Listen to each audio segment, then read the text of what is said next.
Good morning, everyone. My name is Leo Banks. I'm a first-year student here at the Hamilton Luger School of Global and International Studies, majoring in International Studies and Sociology and minoring in Chinese and History. It's my pleasure to welcome you all to the fifth session of the America's Role in the World Conference on Next Generation International Development. We are honored to have with us here today Dave Lawler. Mr. Lawler is an associate editor and author of the Axios World Newsletter and writes on countless international events and issues. Please join me in welcoming Dave Lawler and the panelists.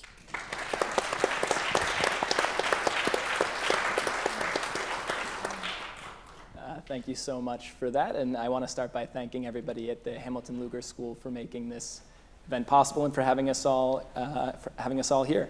I also want to thank the students who've been incredibly impressive and have been asking tougher and smarter questions than I will probably manage to. So I'll leave plenty of time for Q&A at the end of this. And I also want to thank our fantastic panelists. You have their full bios in your programs, but I'll give them brief introductions off the top. Grant Harris is CEO of Harris Africa Partners and previously served as President Barack Obama's top advisor on Africa. Adam Hitchcock is co-founder and managing partner of Sovereign Infrastructure Group, he wears many hats, but he's also another veteran of the Obama White House. Gyude Moore is a visiting fellow at the Center for Global Development and previously served as Liberia's Minister of Public Works. And Neera Tanden is president and CEO of the Center for American Progress and was previously a senior advisor at the Department of Health and Human Services, as well as a top advisor on both Obama and Clinton campaigns. So I was at the panels yesterday, which were full of really incredible insights and not a ton of good news. Actually, the one on national security threats was actually a bit terrifying. But global development is a topic where there is some good news. 20 years ago, 2/3 of the world lived on less than $5.50 a day, according to the World Bank. Less than half does now. Extreme poverty, as the World Bank defines it, has fallen from 30% of the global population to 10% in that time. Middle classes are growing around the world. There are some positive trends to point to. I say that off the top because we're going to get into geopolitics now and things are going to get a little bit more murky, but there is a good news picture out there.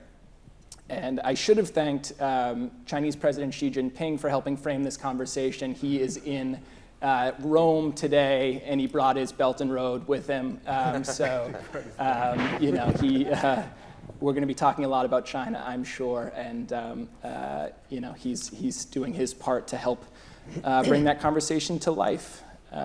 Gyude, I want to start with you. We talk quite a bit about what China is up to around the world, particularly in Africa, but there's another side to that equation. And I wanted to ask you about what makes China such an attractive partner to African governments and African business, and why have they been so successful? Thank you. Again, thanks to the Luger School for inviting me. It's a pleasure being here. I think a part of it is throughout the 90s, there were three things happening in Africa. There was the AIDS pandemic. Large numbers of Africans were dying in Central and Southern Africa. There was the debt crisis. A lot of African governments were so indebted, up to 60% of tax revenues were going to service debt. And then there were the wars. The 90s was when we had the Rwandan genocide, we had the Liberian Civil War, we had Black Hawk Down. All across Africa, there was a significant amount of wars. So Western policy toward Africa in this period was largely filtered through the lens of development. Africa wasn't actually seen as a place to do business. It was mainly a place to do development and humanitarian aid. And then in the year 2000, China unveils its going out policy, when Chinese firms and Chinese individuals were sent out to secure markets and natural resources. And of course, in the same time, China had become the world's factory. So Africa has the largest endowment of natural resources. If you're at a factory, you go to where the material is. So because Africa, in terms of attention from the West, was seen just not for trade, but mainly for development, it provided an excellent opportunity for China. The second thing is that on every measure of infrastructure coverage, Africa lags the rest of the world.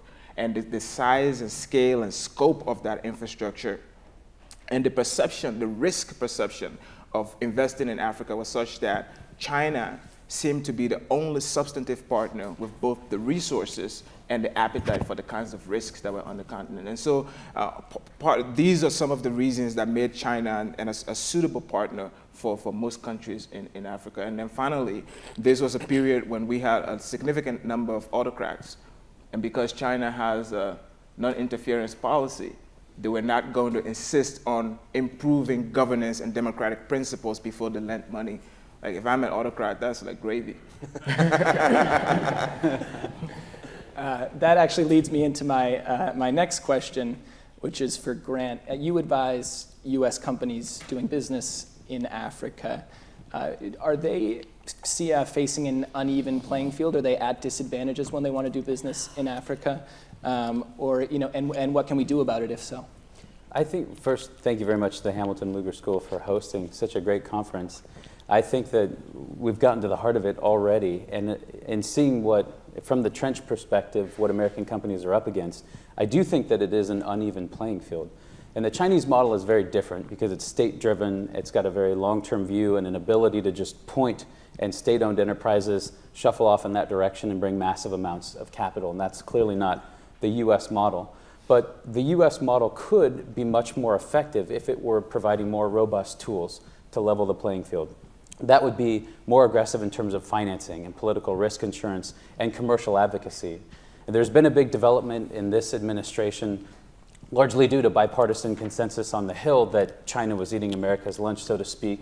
And so the passage of the BUILD Act, which would create a much larger development finance institution that the president then signed, which is a notable reversal because the president had tried to eliminate this underlying agency twice. Then Congress said, no, let's actually rename it and double its size and then support American companies. And then the president said, that sounds like a good idea to me. And all joking aside, I think it'll be one of the brightest spots of the administration's legacy in supporting companies. But even with that, we're not where we need to be, including because of our lack of commercial advocacy.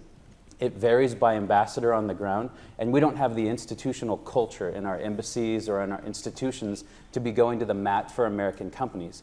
And we are outnumbered by some estimates 40-1 by Chinese officers in Africa who are matchmaking and putting together deals. There's some 10,000 Chinese companies, according to a McKinsey estimate, operating in Africa. The US has about 600 in South Africa, where most American companies are. So there is a massive disconnect.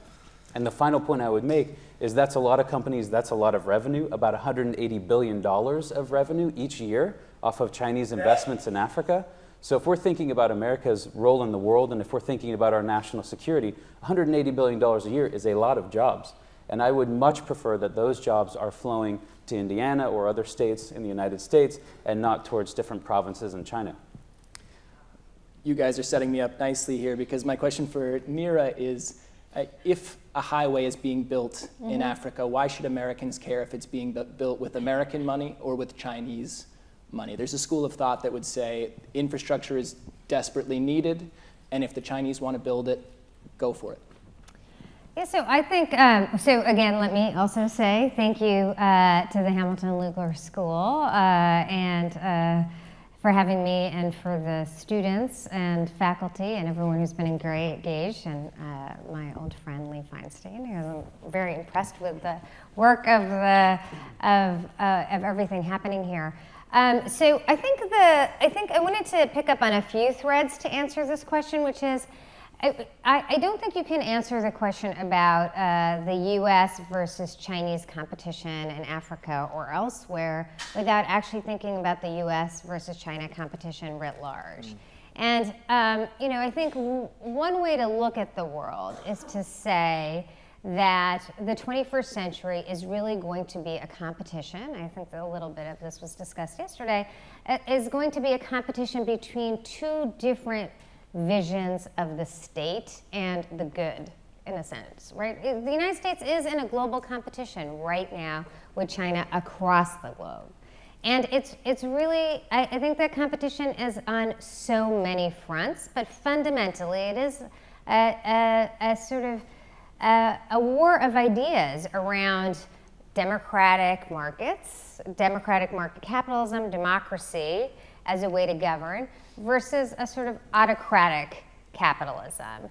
And I think the reason why we should care about our influence in the world versus China's influence in the world is that we are actually in a competition for ideas, and essentially a competition about which model is the best model for the globe.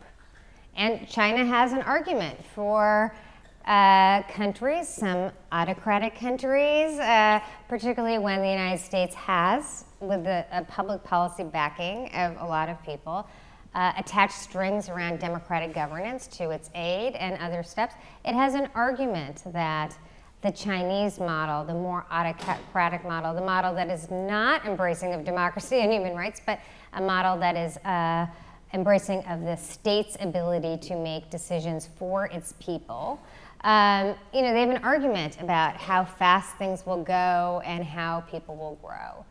And the case that we have to make, which has never been a particularly easy case, is that this is not the Cold War. We are not in a military competition with China, but we are in a competition that is fundamentally about whether the 21st century will be the American century or the Chinese century.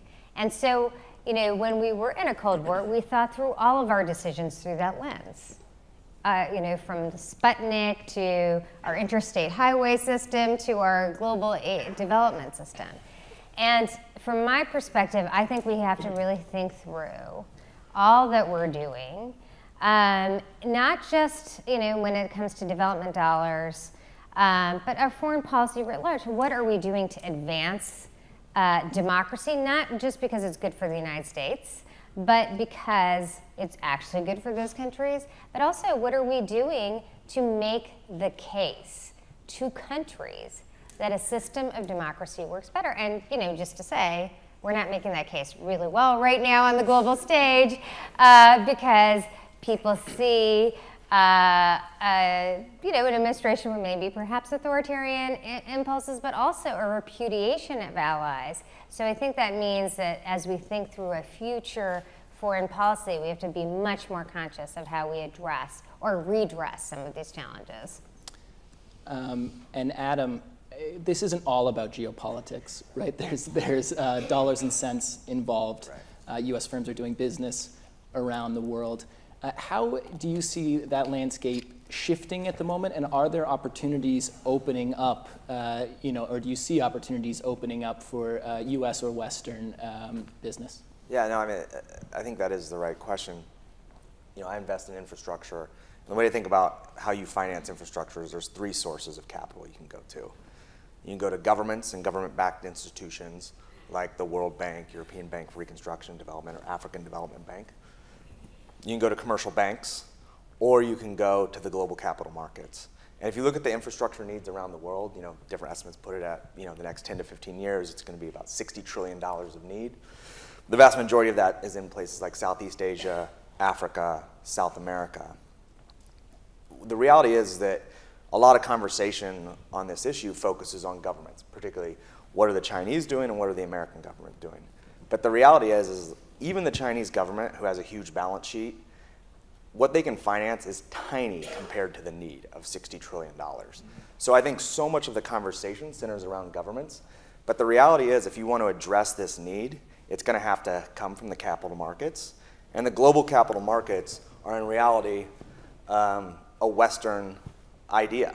And I think that we should be embracing that and pushing the need to transition the financing away from these governments, whether it be the Chinese or whether it be the World Bank, and more towards having it come from global capital markets.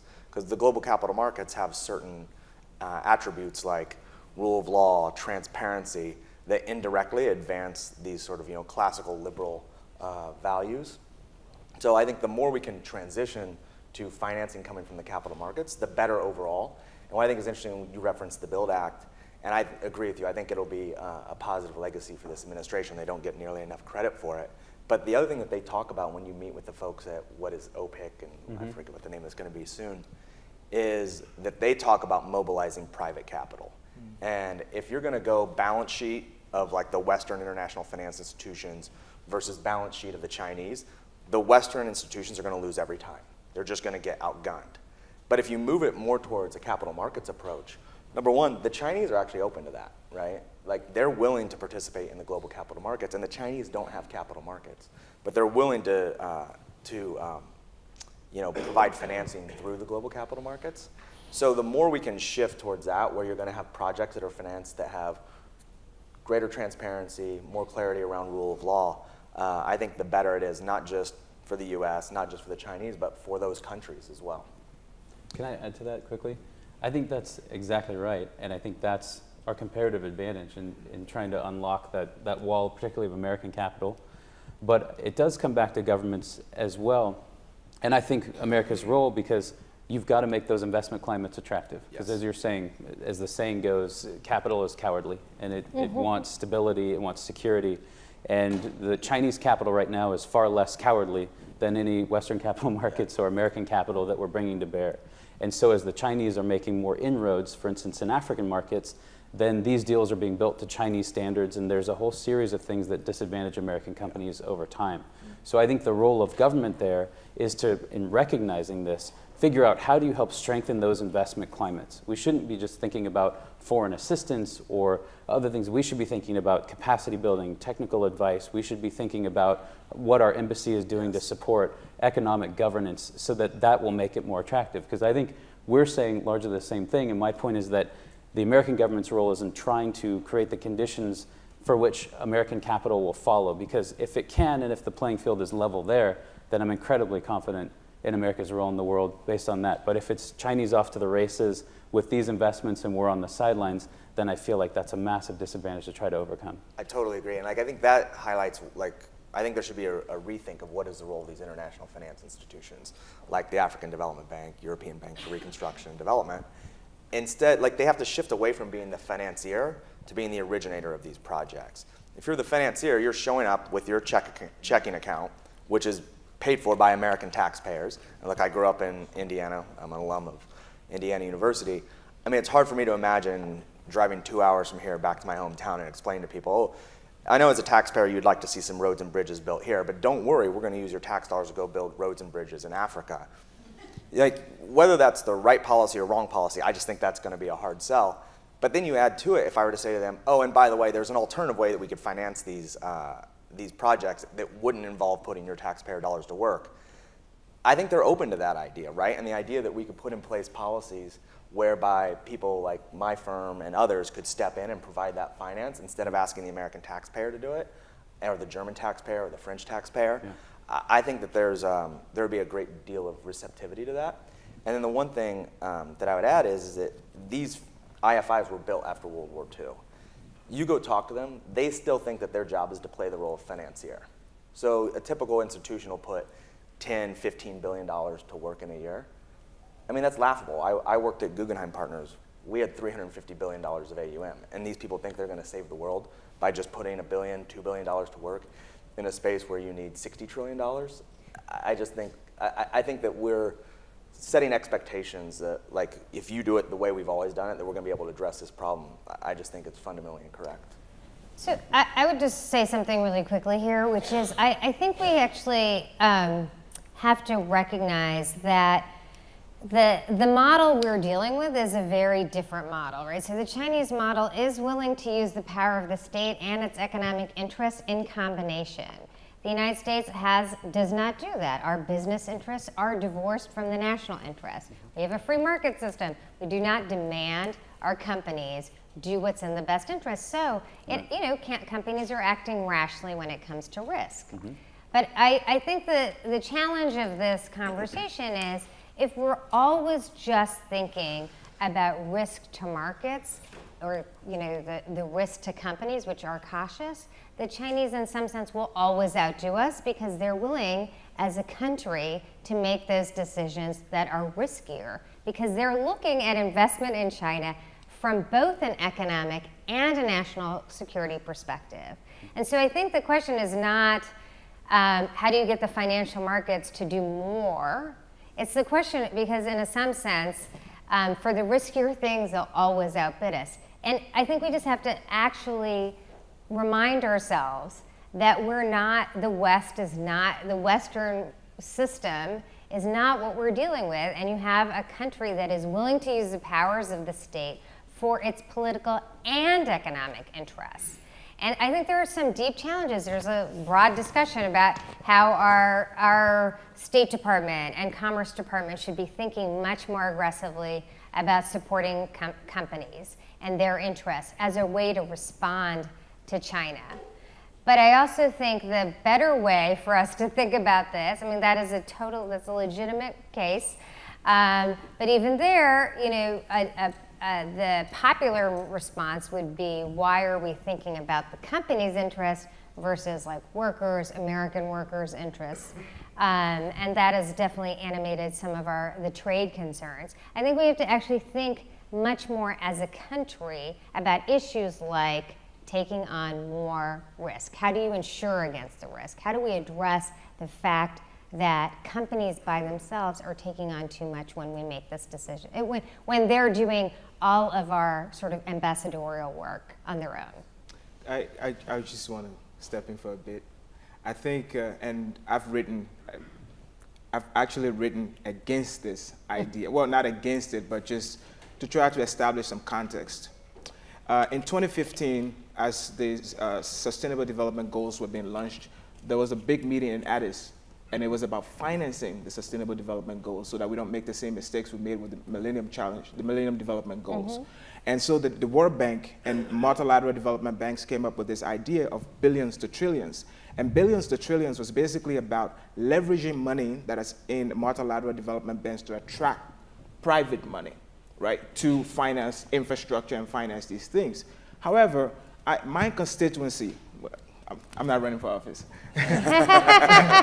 But, not yet. But the section of the world that I am familiar with and that I'm speaking about, I just find it difficult that a hedge fund in New York is actually going to put up money for infrastructure in Gambia or the Central African Republic. There are countries who are as yet not ready and have no means of being able to tap international financial markets, yet they have dire infrastructure needs. How are those needs going to be financed? So in terms of financing those needs, what we need is mainly concessional financing, and that's financing that has a heavy grant element. Well, concessional financing is either going to come from the multilateral development banks, which, as he said, is limited in terms of how much money they actually have, or it's going to come from a state player like China. So for example, we do an airport, and I should just quickly add, the second thing is the speed at which the Chinese finish their deals.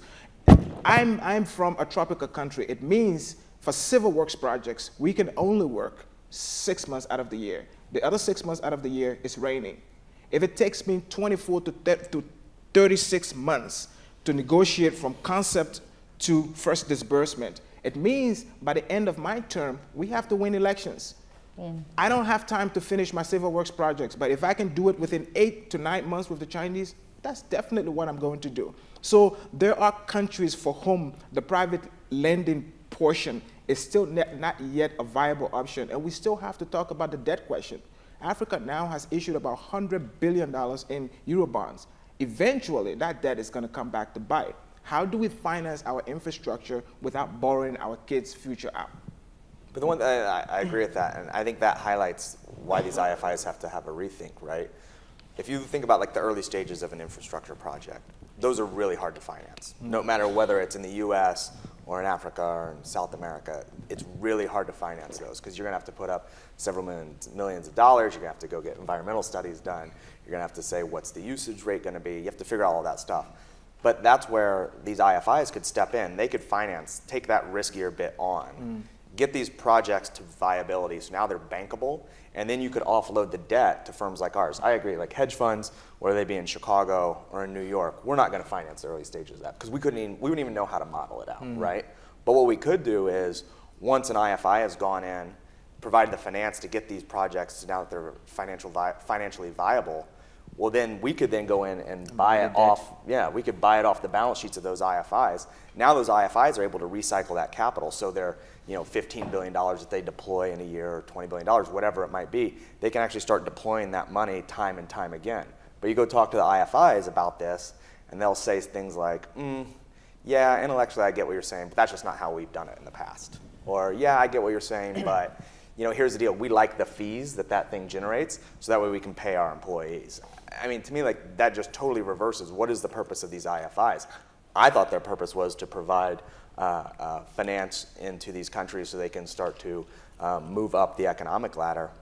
I didn't think it was to provide job security to a bunch of bureaucrats. But like, that is the mindset that exists. And I think until there's going to be a rethink, you're going to have the balance sheet of the IFIs competing against the balance sheet of the Chinese, and the Chinese are going to outgun the IFIs every single time.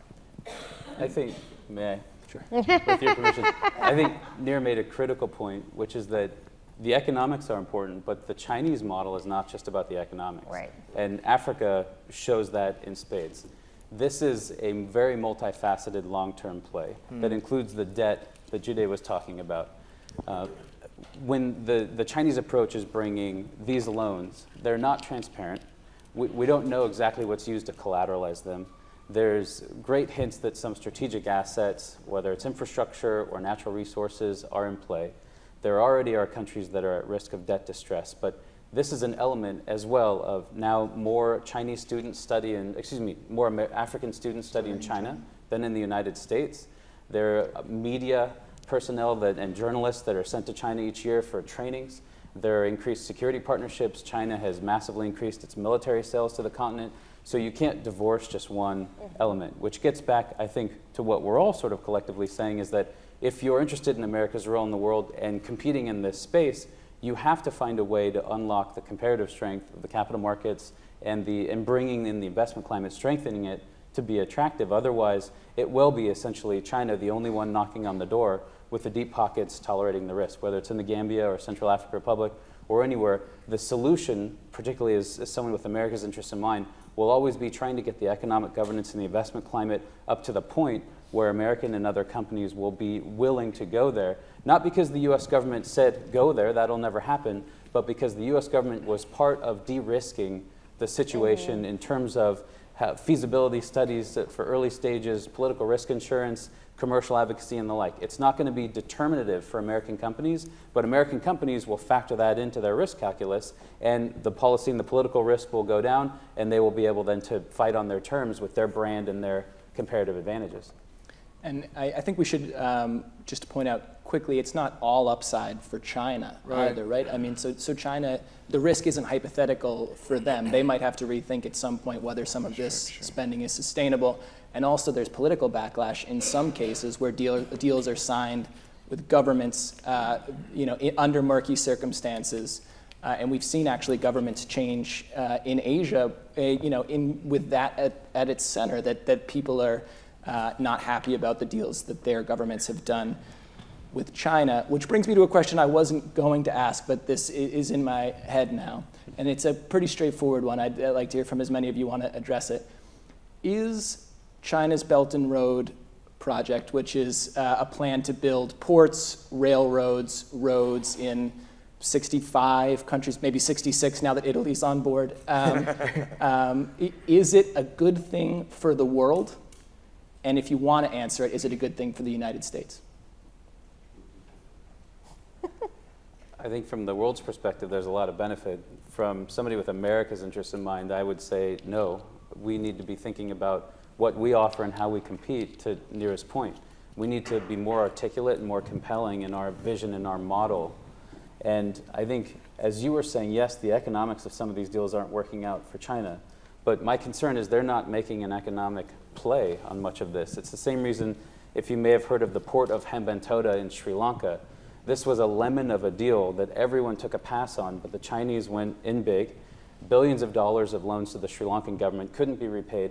Then lo and behold, there's a negotiation, and lo and behold, China emerges with control over this strategic port and even a zone, exclusive zone around the port. So they are expanding their military access and their security access through these different types of transactions. And if we are slow to recognize that, and if we're slow then to be playing to our strengths, I think we'll really be losing out. So in terms of development and bringing capital, with the Africa example in mind, I think it's fantastic that there's more capital flowing to countries that greatly need it. But I would want it to flow there in a way that's not corrosive to transparency or democratic governance, and that strengthens the types of values and principles that, as an American, I think are most important.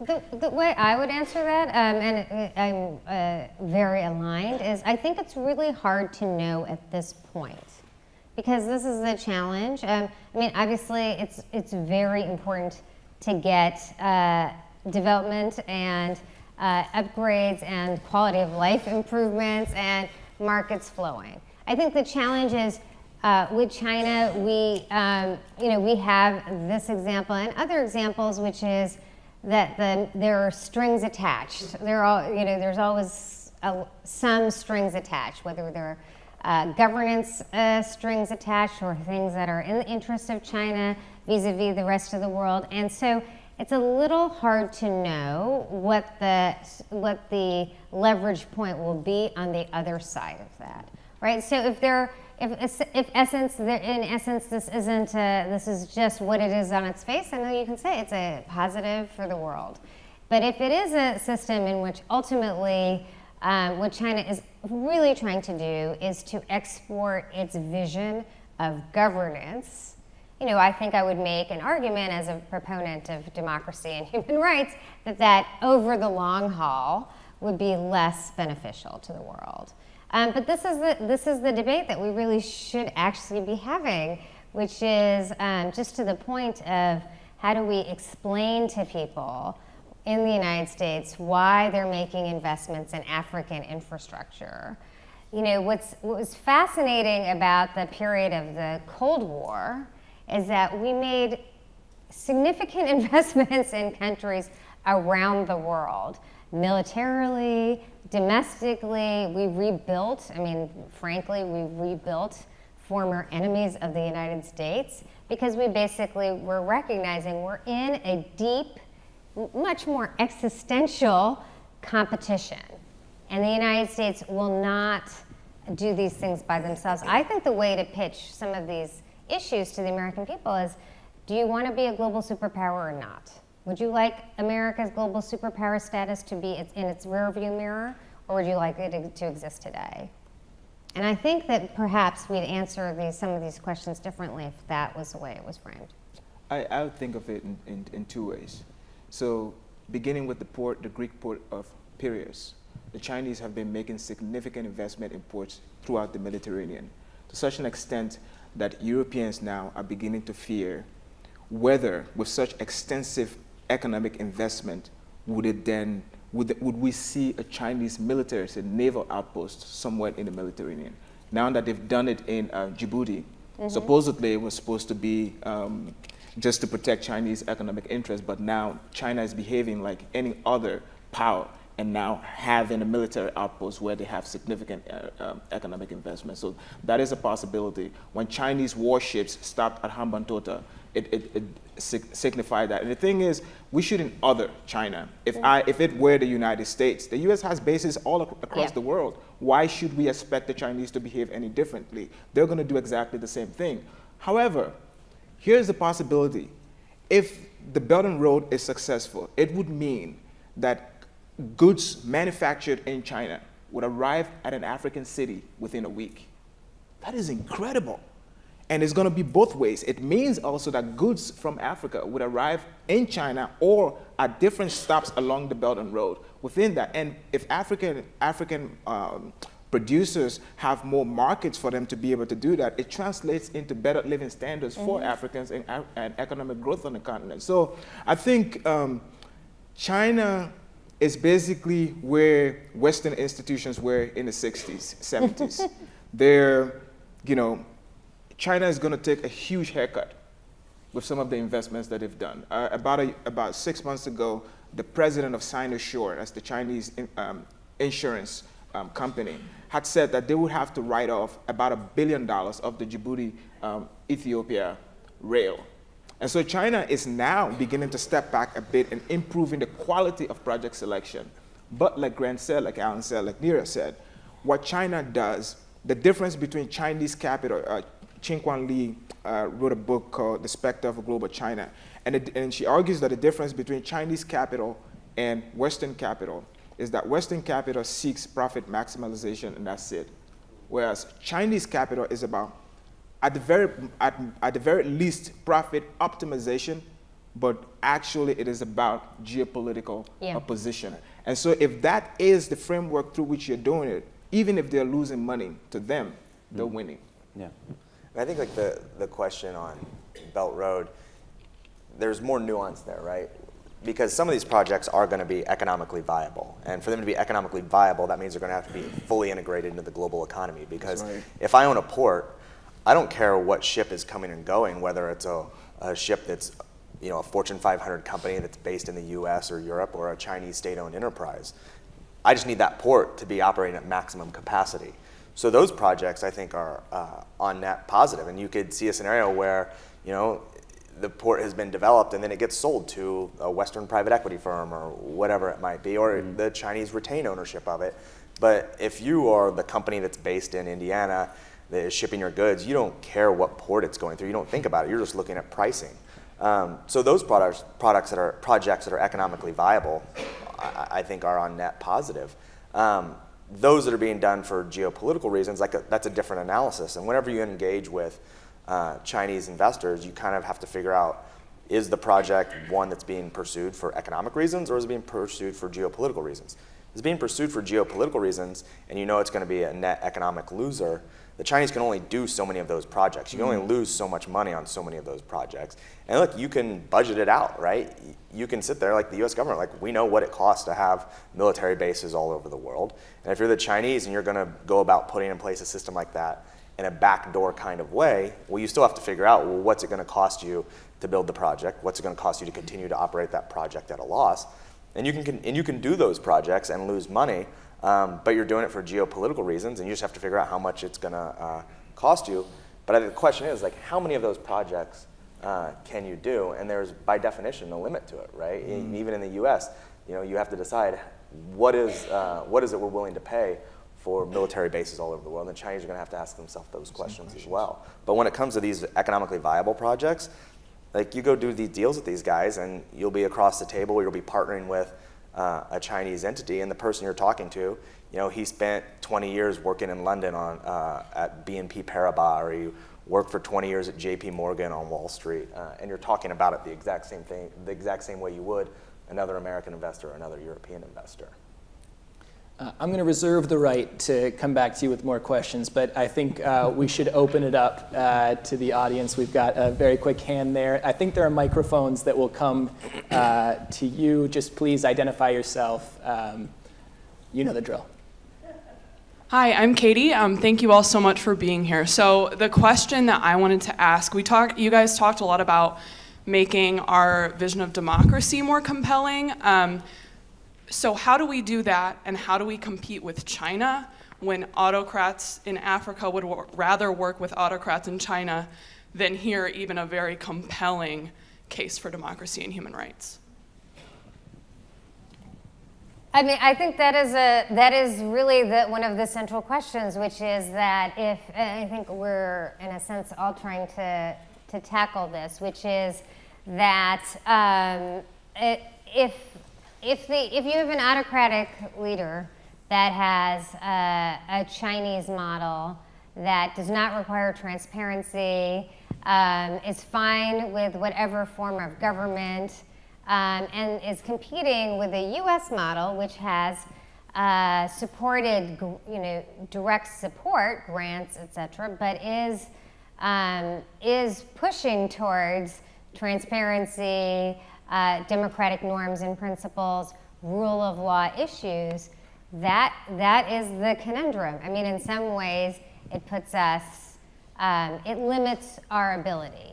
So I think that's the way I think we should frame that or think about that means that we actually have to do more, not less. It's not sufficient to just rest on capital markets or other issues.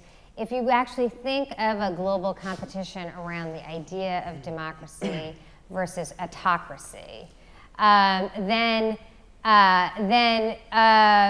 you should really think through how you can be more aggressive, how you can support, how you can do much more than you normally would in countries that need development aid but are fostering democracy, and think of them much more as real key allies that deserve great respect instead of some policies that we've used rhetoric and otherwise diminish their role.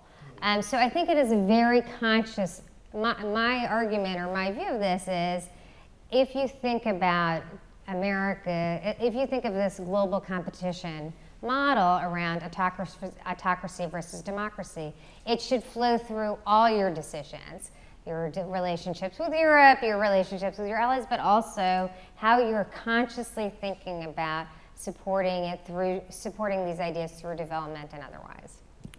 I would love to add to that.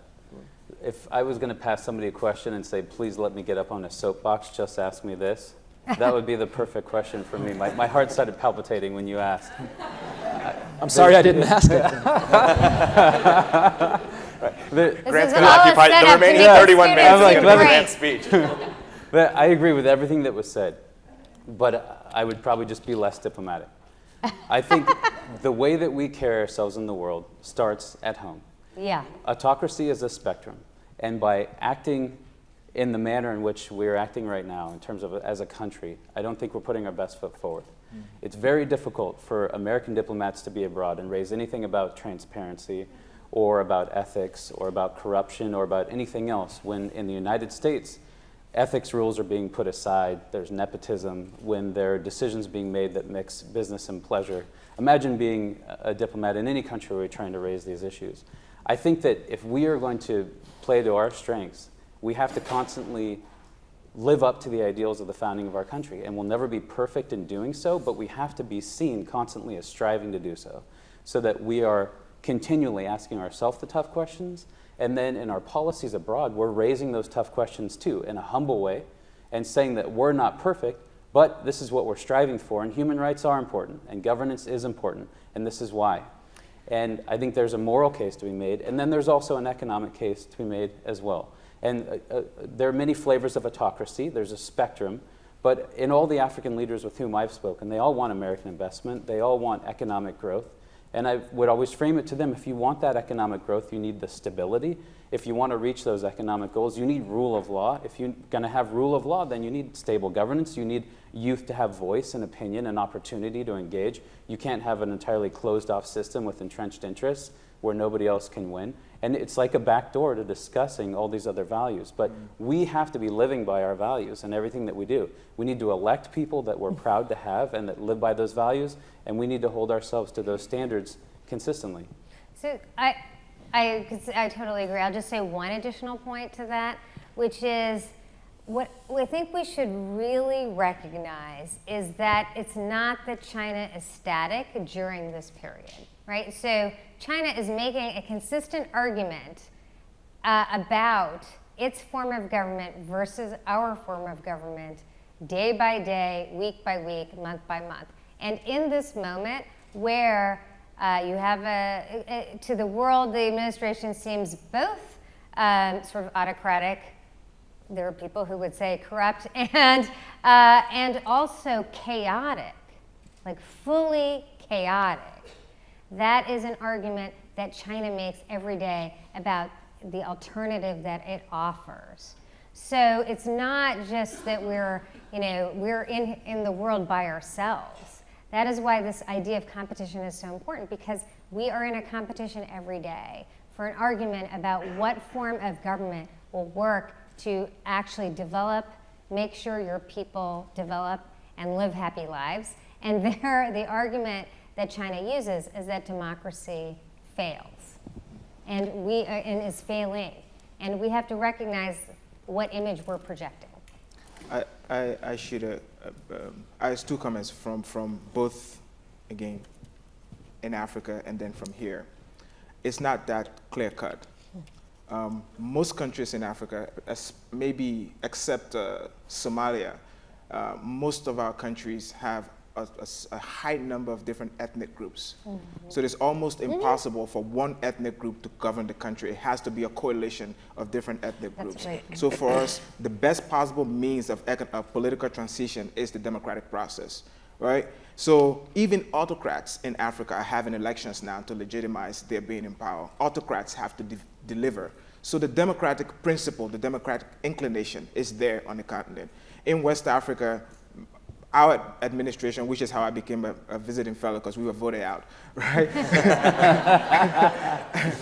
Our administration. That's the universal principle. The vice president in our administration ran and lost to the opposition. Same thing happened in Nigeria for Buhari to come to power. Same thing happened in Ghana. So in Africa, there is a democratic trend.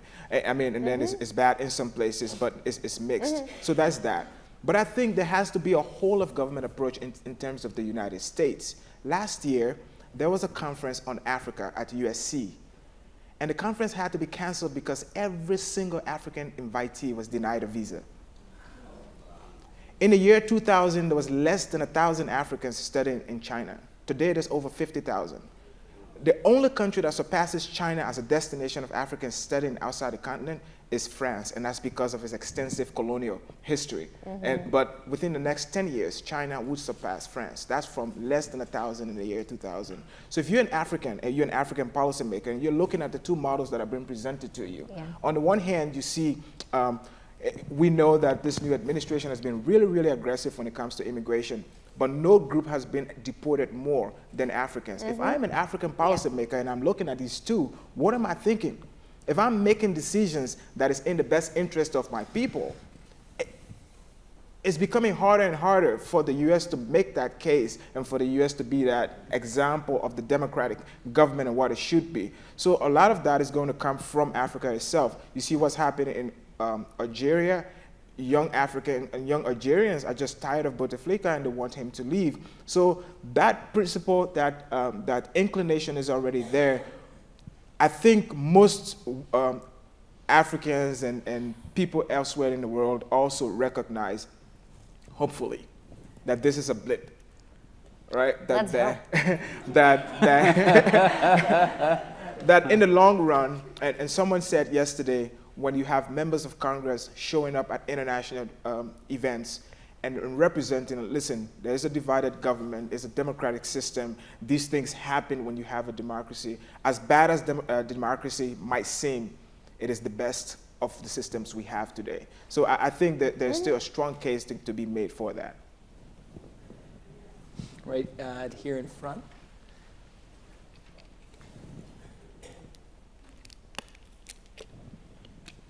Good morning. My name is Neha Srinivasan. I'm a junior here at HLS. So China is also known to be investing large sums of money in Latin America, whether that's in urban centers or in regions like the Amazon. So obviously there's the threat of proximity to the United States, but do you also think that increasing stability and improving infrastructure in some of these countries could actually help the United States? So what do you all foresee as being the effects of these financial decisions? I think it goes back to what type of investment is happening there. Right? Is it things are being invested, the investments that are being made because it's economically viable, or is it investments that are being made for geopolitical reasons? I mean, right now, we're looking at projects with Chinese investors in South America, actually, and those are economically viable. They want capital market participation, and I actually have quite positive things to say about the experience as an investor working with them. And I think geopolitically, to your question, I think it would be good for the United States, right? The more stability we have in the Western Hemisphere, the better it is for us. And, for example, we're looking at it was brought to us by an investor that I'm friends with, like this dairy project in South America. It's huge, big investment opportunity, and you likely, if this thing gets financed, you'll have a mix of American investors and Chinese investors. And I think that is a positive. And I think the more you see of those sorts of projects, I think the better it is, because if you think of it from a geopolitical perspective, you have Chinese investors that are opting into the Western system. And so they're opting into things like transparency and rule of law. So when we're doing this transaction, if we were to do this or one of the 10 other I could tell you about, if we make that investment, the standards are going to be set not by us, not by the Chinese. The standards are going to be set by whatever it is that the capital markets want, right? Clarity around contracts, making sure you have the support of the government and the people in that area. So is that a geopolitical win for the US? Is it a geopolitical win for the Chinese? I don't know. I just think it's good in general. And so the more we can get the Chinese investors to pursue projects like that, I think the better. So the one thing I think I would add to this is that, one thing we've obviously seen in both the US and Europe is that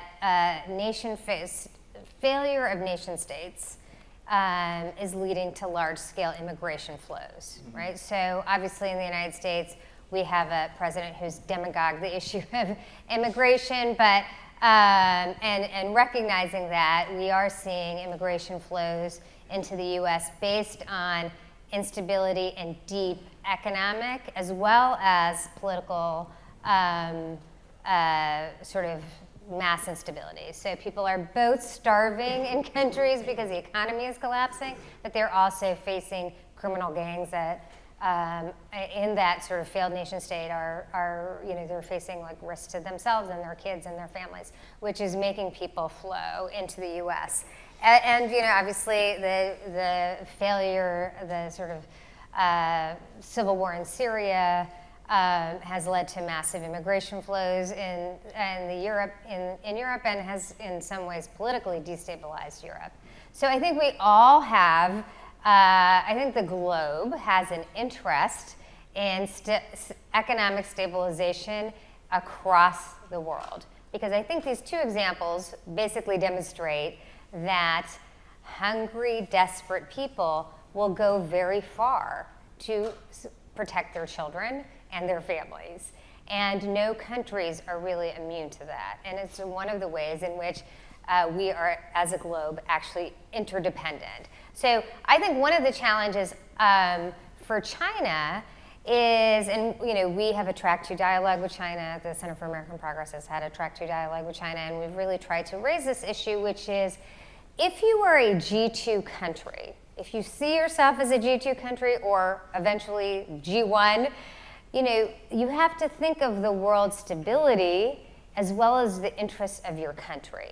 And one of the challenges we have is, for example, China could do a lot more in the Middle East, actually, to help stabilize. The United States, as an actor, creates a zero-sum game between the Gulf states sometimes and Iran. So other actors' involvement would be really helpful. But sometimes you have those debates with China, and then they're just a developing country who really still needs to grow. But in other contexts, like they're the next superpower. So my view of this is anything, investment, use of state power that is helping stabilize countries, we should absolutely welcome, right? Because we see that every country will be affected, our own as well, and the proximity in South America means that we should actually care more about that stability, not less. It would be fantastic if our country also cared about stability in those regions. It was not too long ago that we did actually do a lot of these things. But anyway, I think it's really helpful. I just think we should think through a range of ways to create that stability, not just an economic interest. This is an aside, but you should look at the trade numbers, top trading partners for South American countries, for example, 15 years ago versus now, and the map lights up. It's China for most of the countries now. So when we go to South America and say don't do business with China, that ship has kind of sailed. I mean, it's but next question. Right here up front. Is it? All right, I believe in American exceptionalism, absolutely, but I have a question. As we're trying to make the case, has the excess of information, where media used to be able to control things, has social media helped make America's case for democracy, number one? And number two, do we always have to have a yin and yang when it comes to geopolitical? So why do we have to have the fear of Xi Jinping talking about democracy or markets with Chinese characteristics. So why does there always have to be a yin and yang? So can I just, is it okay if I start with this? I'm not qualified to answer the social media question because I'm not on social media, so I'll sit this one out. I'll try my hand at both. So I think the yin and yang question is an important one, and I would say I think from the period of the 1990s, end of the Cold War, to the last couple of years, we didn't have a yin yang. Right? I think a lot of Americans felt that we won the Cold War. We are the global superpower. There is no alternate, we are it. And so I don't think we should manufacture yin and yang. I think we should actually just recognize that we were perhaps arrogant in thinking that was the case, and that the world is filled with history of powers declining, and it's filled with history of new powers accelerating. I mean, what's fascinating about Chinese history is that they have been the global superpower in multiple periods of time.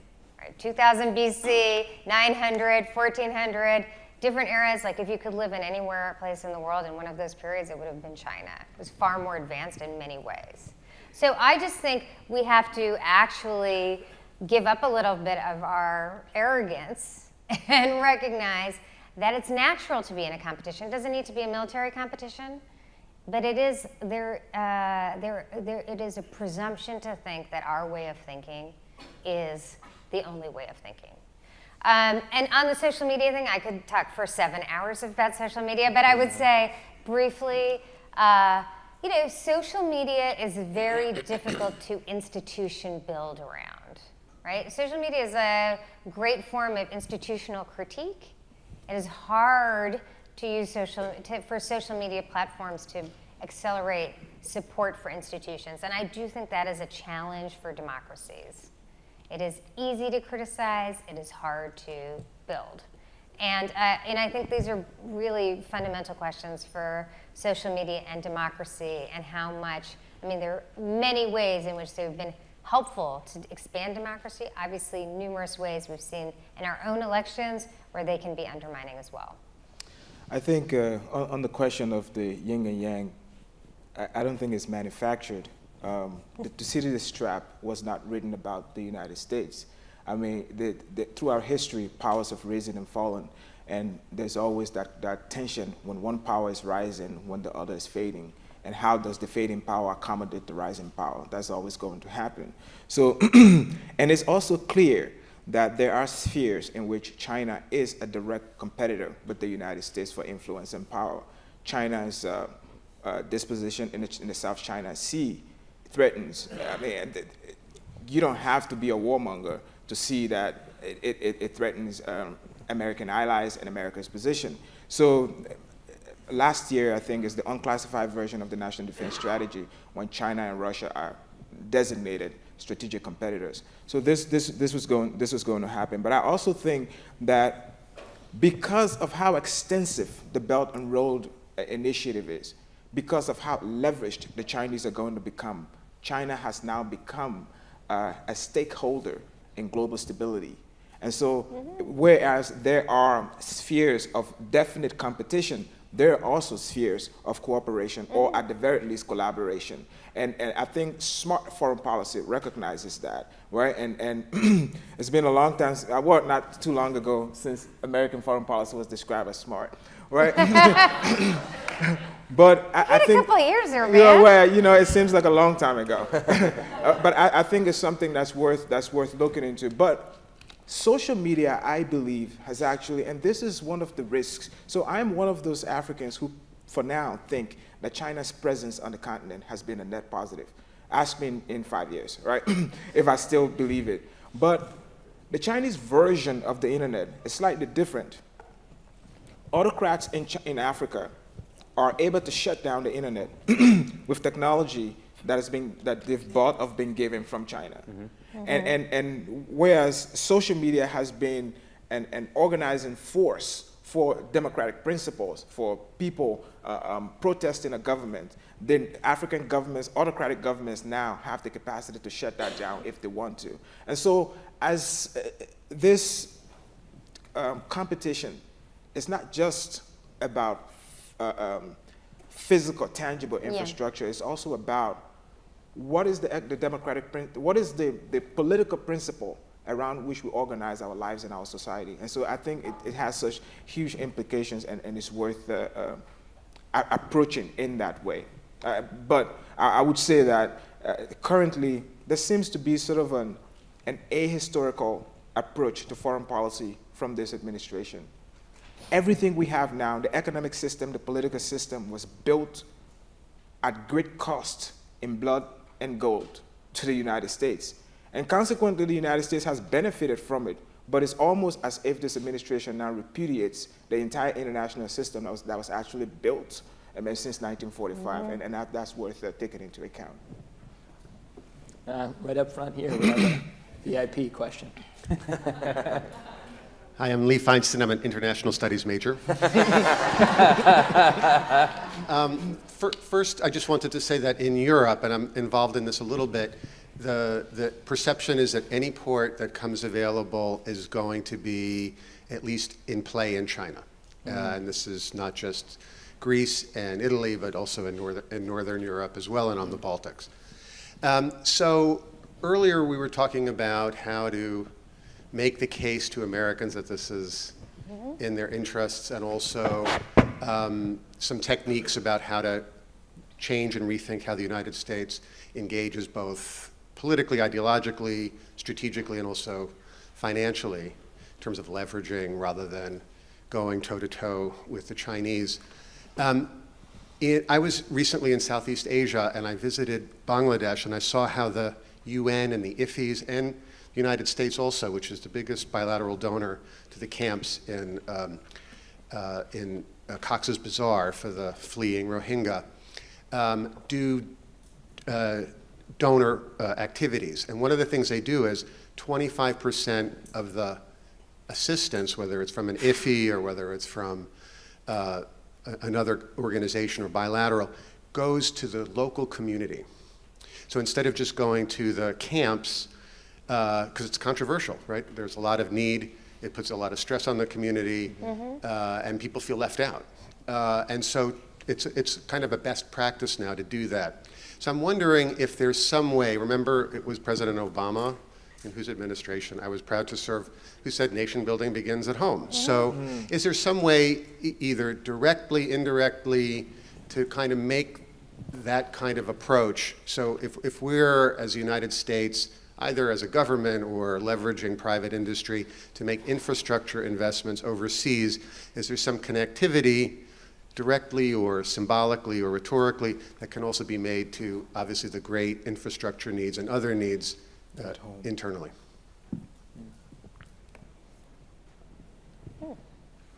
I mean, the example that you talk about with the Rohingya, like those are not going to be financially viable, right? So you can't have Western investors step in there. But what you can have is, this is a great area for the IFIs to step in and provide finance there. And I think another example is, there's undoubtedly going to be infrastructure needs in that part of the world as well, and the IFIs could come in and provide that early financing in the form of sometimes of grants to get those to become financially viable. And then you can have firms like mine and others, or my previous firm, can step in and then take them out, so then they can then recycle that capital and put it into things that are maybe not financially viable, or into new things that they think could actually get to the point of financial viability. But I think the result of that cycle that I just described, Lee, is that the American taxpayer would look at that and say, oh, well, my tax dollars actually aren't being used there, right? You're not going back to the American taxpayer. So if you're the American taxpayer, you look at that and you say, oh, so there's stability that's being brought to these countries. You're elevating these markets so we could then sell goods that are built in Indiana to them, but American taxpayer dollars aren't being used. So you're recycling the existing money that the IFIs do have. So I think like moving more towards a model like that, I think like the American taxpayer look at that and they'd say, oh, that's attractive because it's these financial institutions, these private financial institutions that are taking the risk. And yeah, and the existing IFIs are taking the existing money that they have. They're not asking for more money, and they're just recycling that capital. So I think doing things like that, I think would resonate with not just the American taxpayer, but the German taxpayer, the French taxpayer, and others. I would add to that, I think there are two things. One is we should be doing more at home. I think there is a crisis of leadership. I wish we had more Hamiltons and Lugers right now in every sense who could work across the aisle and could be figuring out what should be done domestically as we think about infrastructure, because right now we have a false dichotomy of a tax dollar is either going to support my community or it's going to support some far off community to which I can't relate. You'll never win that debate, no matter how important you think it is to national security. You have to be serving the national interests at home. We have to be building bridges here, figuratively and literally. I do think, though, we need to expand the conversation about why this engagement abroad is in our national interest. And to all the students in the room, in particular, it's incumbent upon everyone to have that answer to what is America's role in the world, and to be able to articulate that across the dinner table, at any holiday, in anything that you're writing, in any speaking, in your work day to day, whether you're public sector or private sector. Because we have vast misconceptions about how much money is spent on foreign assistance. People would say it's 20%, it's a fraction, less than 1%. But we have this idea that it's an either or, and in reality it's both. We need to do more at home, and there's a very strong national security rationale for investing abroad. As Neera was pointing out, when you have broad swaths of instability, when you have youth who don't have jobs, when you have migration because of conflict or economic migration, that breeds instability. If you learn one thing in your international relations classes, it's essentially that instability is the worst thing in the world, and that's the biggest risk to American foreign policy. That instability breeds threats, whether it's conflict, pandemics being able to wreak havoc, or the like. These things do threaten America's role in the world as well. And then there's the economic opportunities that we've been talking about as well. Those jobs will flow somewhere. We should try to capture as many of them as possible. So I obviously agree with everything you said. Obviously. How could I not? But that does raise the question, right? Like, why aren't these institutions adapting their behavior, right? Everything you just described, it doesn't require an act of Congress, right? We don't have to go build bipartisan support for that. Why aren't the existing institutions that were created after World War II, largely financed by the United States, why haven't they adapted their behavior to the new world we live in? Well, I think we do need acts of Congress for massive infrastructure investment across the states. I think that's the starting point. I agree with that. But I'm talking like the international institutions. The IFIs. Yeah, I think the IFIs, there is a mentality, there is you've pointed out some of the problems, but I'm not wholly reliant on them in my answer. I think we do more domestically. That requires Congress, bipartisanship, solving some of the solutions. I think the narrative and the national security rationale needs to be better told and better explained of the link to instability and the economic opportunities. It's not dependent on the IFIs. If they're in, that'd be great, that'd be helpful, but there is an American government role in trying to keep the rules of the road as level as possible and being an advocate for good governance and the other conditions that will both help investment and reduce instability and serve America's interests. So the one thing I think I would add to this is from my perspective, I think one of the challenges we're dealing with on the whole issue of global investment and in terms of how Americans feel about it and our role in the world is I don't think we can underestimate the overhang that exists from the massive cost to the treasure and in human lives of both what we've been doing in Afghanistan and Iraq. Good point.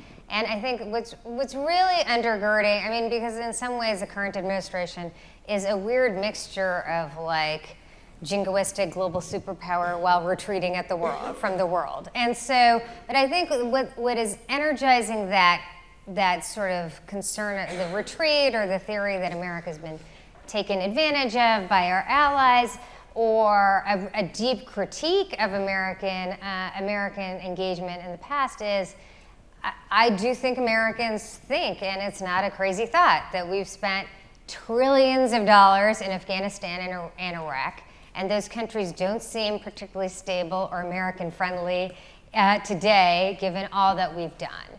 And I think that, so often in politics, one story can shape a whole view of the world or a whole view of an issue.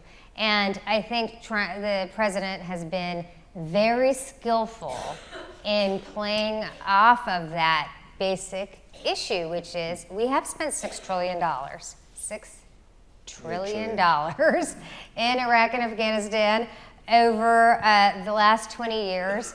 I don't think most people thought that we'd have large-scale military engagement in Afghanistan for so long afterwards. And there are lots of facts to counter these issues and to really explain our role. But I do think people fundamentally think we spend a lot of money in countries that are still in many ways hostile to us, and that energizes more concern about pulling away than anxiety, than thinking about Africa, Chinese competition, or Europe, or Latin America.